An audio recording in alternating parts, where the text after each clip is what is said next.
உங்களுக்கு சேல்ஸில் இன்க்ரீஸ் வரணும், நீங்கள் நல்லா சேல் பண்ணணும். நீங்கள் சேல்ஸ் ஜாபில் இருந்தாலும் சரி, இல்லை நீங்களே ஒரு கடை வச்சுருந்தீங்க, இல்லை ஒரு ஷாப் வச்சுருந்தீங்க, இல்லை பிஸ்னஸில் உங்களுக்கு சேல்ஸ் வரணுன்னாலும் சரி, இதுதான் ஸ்விட்ச் ஃப்ரேஸ் அண்ட் ஸ்விட்ச் கோட் உங்களுடைய சேல்ஸை இன்க்ரீஸ் பண்ணுறதுக்கு.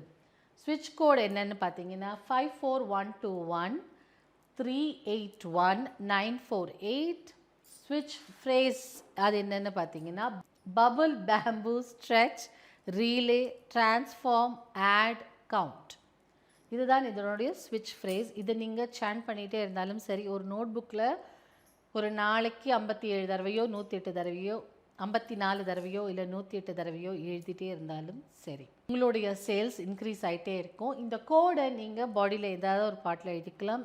நீங்கள் இந்த கோடையுமே சாண்டிங்லேயோ சரி எழுதும்போதும் ஆட் பண்ணிக்கணும். இந்த ரெண்டுமே செய்யுங்க, உங்களோட சேல்ஸ் நல்லா இன்க்ரீஸ் ஆகும்.